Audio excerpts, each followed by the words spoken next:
नाशकात सध्या बनावट शालार्थ आयडी प्रकरणात एसआयटीकडनं धडाकेबाज कारवाई करण्यात आलेली आहे।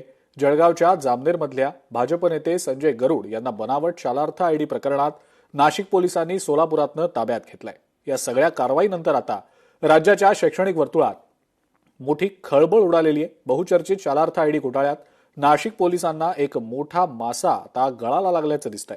काँग्रेस, राष्ट्रवादी आणि आता भाजप असा राजकीय प्रवास केलेल्या गरुडला एसआयटीनं बेड्या ठोकल्या।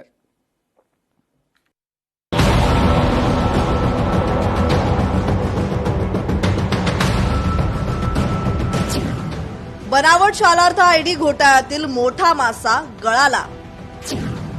राज्य सरकारची 160 कोटींची शालार्थ आयडी प्रकरणात फसवणूक। तत्कालीन शिक्षणाधिकारी यांच्यानंतर भाजप नेते संजय गरुड यांना अटक। गेल्या काही महिन्यांपासून राज्याच्या शिक्षण क्षेत्रात चर्चेत असलेला शालार्थ आयडी घोटाळ्यात मोठा मासा गळाला लागलाय। जळगाव जिल्ह्यातील जामनेर येथील भाजप नेता संजय गरुडला नाशिक पोलिसांनी मोठ्या शिताफीनं अटक केली आहे। अनेक महिन्यांपासून पोलिसांना गुंगारा देत असलेला संजय गरुडला सोलापूरच्या फार्म हाऊस येथून अटक करण्यात आली आहे। शालार्थ आयडी घोटाळ्यात संजय गरुडला नाशिक पोलिसांनी अटक केली आहे। जळगावचा तत्कालीन शिक्षणाधिकारी शशिकांत हिंगणेकरला अटक केल्यानंतर तपासात गरुडचे धागेदोरे नाशिक पोलिसांना मिळाले होते। त्यात धक्कादायक बाब म्हणजे गरुड यानं स्वतःच्या संस्थेच्या 15 शाळांमध्ये एकाच दिवशी 177 शिक्षकांना बोगस कागदपत्रांच्या आधारे एकाच दिवसात बोगस शालार्थ आयडी मिळवून दिल्याचं समोर आलंय। इतकंच नाही तर गरुड यानं स्वतःच्याच मुलासह नातलगांना आपल्याच संस्थेत बोगस पद्धतीनं शालार्थ आयडी मिळवून दिल्याचं तपासात उघडकीस आलंय।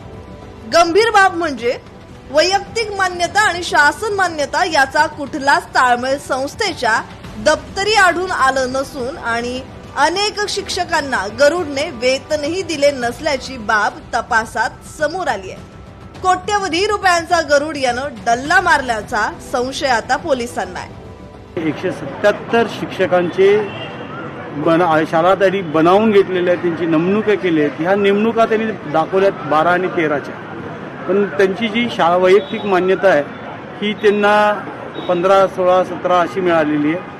इतकं बोगस आणि खोटं काम केलेलं आहे, बनावटगिरी करते। तपास चालू आहे आमचा आणि या तपासामध्ये आता आणखी काही अधिकारी हे होण्याची शक्यता आहे, अटक होण्याची शक्यता आहे। विशेष म्हणजे अटक करण्यात आलेला संजय गरुड हा भाजपचा पदाधिकारी असून भाजप नेते आणि कॅबिनेट मंत्री गिरीश महाजन यांचे कार्यक्षेत्र असलेल्या जामनेर येथे संजय गरुडच्या शिक्षण संस्था आहेत। या संदर्भात जळगावचे नेते तथा मंत्री गिरीश महाजन यांना विचारलं असता या प्रकरणी जो दोषी असेल त्यावर कारवाई होईल असं सांगत सावध भूमिका घेतली आहे। तर मी स्टेजवर असतानाच मला फोन आला, तर मी तीच माहिती घ्यायचा प्रयत्न करतोय की नेमकं काय झालं, कुठे झालं। मला अजून त्या संदर्भामध्ये फार माहिती नाही, पण मला फोन निश्चित आलेला होता स्टेजवर असतानाच। ते तर मोठं स्कॅन्डलच आहे, आपल्याला कल्पना आहे। त्याची चौकशी स्पेशल एसआयटी नेमली गेलेली आहे। पुढे भविष्यामध्ये कोण कोण आहे, काय काय ते सगळे समोर येतील। संजय गरुडची कहाणी फक्त हिमनगाचं टोक आहे। या संपूर्ण शालार्थ आयडी घोटाळ्याची पाळंमुळं ही उत्तर महाराष्ट्रात रुजली आहे। विशेषतः जळगाव आणि धुळ्यात अनेक बोगस शालार्थ आयडी शिक्षण संस्था चालक, शिक्षक आणि शिक्षकेतर कर्मचाऱ्यांना वाटल्याचं तपासात समोर आलंय। या आधीच धुळ्याचे प्रशांत वाडिले आणि निवृत्त शिक्षणाधिकारी शशिकांत हिंगोणीकर यांना अटक झाली आहे। हिंगोणीकर यांनी 2011 ते 2015 या दरम्यान जळगावमध्ये शिक्षणाधिकारी असताना तब्बल 259 जणांना स्वतःच्या सहीने बनावट आयडी वाटले होते आणि यापूर्वी तत्कालीन शिक्षण उपसंचालक भाऊसाहेब चव्हाण, नितीन उपासनी यांना अटक करण्यात आली होती। शिक्षणाच्या पवित्र क्षेत्रातून समाजाला दिशा मिळायला हवी, तिथेच राजकारणी आणि अधिकाऱ्यांनी एकत्र येऊन कोट्यवधी रुपयांचा दरोडा टाकला, ही मोठी शोकांतिका। शासनाचे कोट्यवधी रुपयांची फसवणूक करण्यात आली आहे। भाजप नेता संजय गरुडला पोलीस कोठडी मिळताच त्याच्या छातीत दुखू लागल्यावर त्याच्यावर नाशिकच्या शासकीय रुग्णालयात उपचार सुरू करण्यात आले। यात एका बड्या नेत्याचा फोन आल्याची दबक्या आवाजात चर्चा सुद्धा आहे. बनावट शालार्थ आयडी प्रकरणात आणखी काही शिक्षण संस्था चालक पोलिसांच्या रडारवर येऊ शकतात अशी शंका आहे. 5 ते 6 संस्था चालक नॉट रिचेबल असल्याचे देखील समजलं आहे. त्यामुळे आगामी काळात राज्यातील शिक्षण संस्थेतील आणखी काही मोठे मासे गळाला लागण्याची शक्यता वर्तवण्यात येते.